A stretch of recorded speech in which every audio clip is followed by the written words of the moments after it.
নমস্কার, আমি doctor Sabyasachi Sarkar, consultant gynaecologist and obstetrician.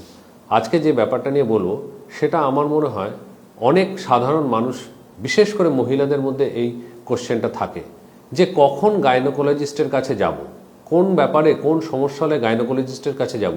বিশেষ করে যারা একটু সাব আরবান বা একটু গ্রাম্য অঞ্চলে মহিলারা আছেন, তারা দেখেছি প্রায়ই আমাদের কাছে আসেন যে কি সমস্যা না, জ্বর হয়েছে। জ্বর তো জেনারেল ফিজিশিয়ানও দেখবে, সেটা কি গাইনিক সমস্যা না, যেহেতু বললো যে মহিলাদের ডাক্তার, মহিলাদের সমস্যা, তাই মহিলার ডাক্তারের কাছে চলে এলাম। ব্যাপারটা কিন্তু সেরকম নয়। জ্বর গাইনির কারণে আসতেই পারে, ইউটিআই রিলেটেড কারণে আসতেই পারে, কিন্তু তার নিজস্ব গাইনির একটা ডোমেন রয়েছে, একটা এরিয়া রয়েছে। এই এলাকাতেই আমরা মেইনলি চিকিৎসাটা করি। যেমন প্রেগনেন্সি রিলেটেড যে কোনো সমস্যা আমরা গাইনোকোলজিস্ট অ্যান্ড অবস্টেটিশিয়ানরা প্র্যাকটিস করি। যদি কারোর বাচ্চা আসতে কোনো সমস্যা হয়েছে, অবশ্যই তার সেই সমস্যার আমরা সমাধান করি। এছাড়া অনেক সময় গাইনি রিলেটেড, মেন্স রিলেটেড যে কোনো সমস্যা আমরা সমাধান করি।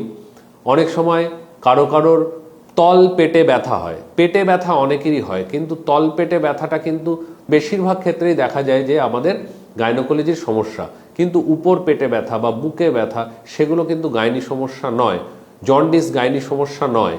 গাইনি সমস্যা মেইনলি জরায়ু, ওভারি, টিউব, সার্ভিক্স, ভ্যাজাইনা এবং সেই রিলেটেড যে সমস্যাগুলো আছে, মেইনলি সেই রিলেটেড সমস্যাগুলোকেই আমরা দেখি। হ্যাঁ, এর সাথে কিছু সাইকোলজিক্যাল অ্যাসপেক্ট আছে যেগুলো গাইনি রিলেটেড হয়, যেমন পোস্ট মেনোপজাল ওমেনদের ক্ষেত্রে হয় বা ডেলিভারির পরে হয়, সেগুলোও আমরা ডিল করি। কিন্তু মেইনলি আমরা গাইনিটা এই ডোমেনটার মধ্যেই কাজ করতে ভালোবাসি। সুতরাং এরকম কোনো সমস্যা হলে অবশ্যই গাইনোকোলজিস্টের কাছে আসুন। যদি কোনো সন্দেহ হয় জেনারেল ফিজিশিয়ানের কাছে যান। জেনারেল ফিজিশিয়ান যদি বলে গাইনোকোলজিস্টের কাছে আসতে হবে, তাহলে সেখানে আসুন। ধন্যবাদ।